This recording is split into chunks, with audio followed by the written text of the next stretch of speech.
انہوں نے ترکی کے حوالے سے جو ہے ترکی ادب کو پاکستان میں انٹروڈیوس کروانے میں بہت مطلب ان کی کنٹریبیوشنز ہیں.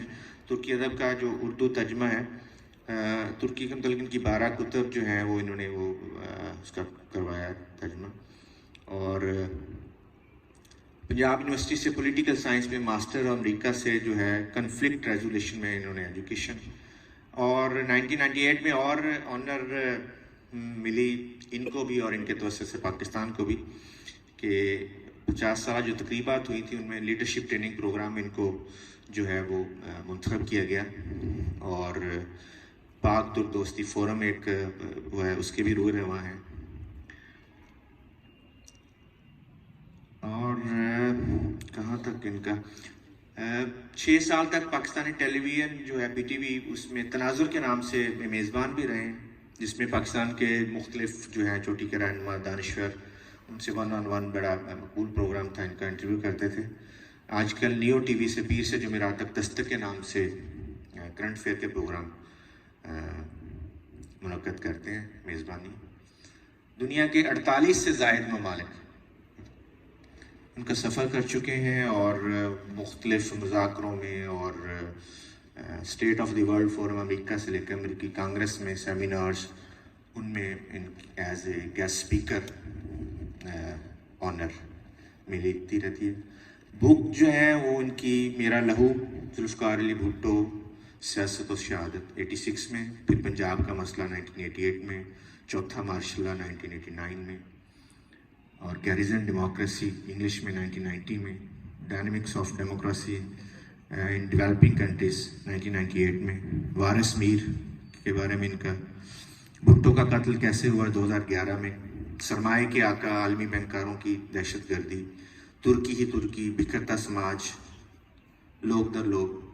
اور اب جو ان کی بہت شورافات بک ہے جس کا آج کل مختلف ابھی فرق بھائی باولپور سے تشریف لا رہے ہیں تو اس بک کے بارے میں ان کی رونمائی تھی اور پذیرائی تھی.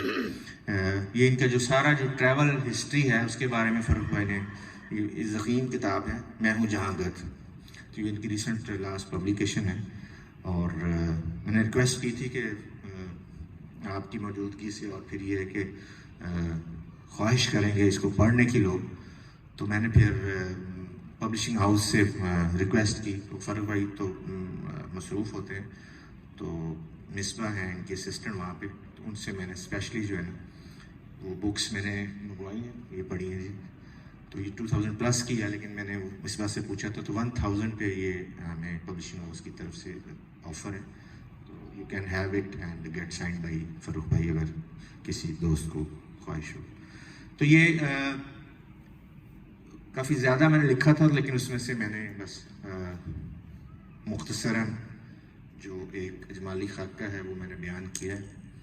تو فارمیٹ یہ ہے کہ فاروق بھائی کو ہم بلائیں گے اور فاروق بھائی گپ شپ کریں گے. مداح ہیں, علم والوں کے مداح ہیں. اور ابھی بھی یہ مجھے دیوار دکھا رہے تھے کہ جو کالج کی دیوار ہے وہاں پہ پینٹنگ ہوگی. اور بورے والا سے آپ ایسے چنیدہ جو اس شہر کے بہترین دماغ ہیں یہاں پر اکٹھے ہیں. مجھے بڑی خوشی ہے کہ جب زیادہ پڑھے لکھے لوگوں سے, جو میرے سے زیادہ پڑھے لکھے لوگ ہوں, آپ جیسے لوگ ڈاکٹر, صحافی, وکیل, تو بات کرنے کا لطف آتا ہے. میں جیسے ڈاکٹر صاحب کا کہنا ہے اس کے مطابق 2-3 پہلوؤں پہ بات کروں گا. اس کتاب پہ بھی بات کروں گا کیونکہ یہ میں نا فریڈم آف ایکسپریشن کا حامی ہوں, لکھنے کی آزادی. تو اس پر میں نے کچھ عرصہ پہلے لکھا کہ پڑھنے کی بھی آزادی ہوتی ہے, آپ پر جبر نہیں ہے کہ جو میں کہوں پڑھیں. ہمارے اکثر شاعر, ادیب, دانشور جب مجھے کتاب بھیجتے ہیں کہ آپ نے پڑھی, اچھا کئی موضوعات میرے پسندیدہ نہیں ہوتے تو میں نہیں پڑھتا کیونکہ میرے پہ مشکل ہے. میں نے 3-5 گھنٹے اگر پڑھنا ہے تو میں نے اپنے ان دوستوں کو سمجھایا کہ جیسے فریڈم آف ایکسپریشن میں لکھنے اور بولنے کی آزادی ہے صحافت میں, ادب میں, اس طرح پڑھنے کی بھی آزادی ہے کہ آپ نے کیا پڑھنا ہے یہ آپ کا اپنا حق ہے, استحقاق ہے, میرا حکم نہیں ہے. لیکن یہ پہلی کتاب ہے 11 کتابوں کے بعد کہ میں اپنے تقریباً سب دوستوں کو کہتا ہوں کہ یہ ضرور پڑھ لیں, کیونکہ یہ میں نے کرونا کے دنوں میں لکھی اور یہ میری مشکل کتاب تھی. یہ ایک ٹریولاگ ہے لیکن اس کے بارے میں بعد میں بات کروں گا.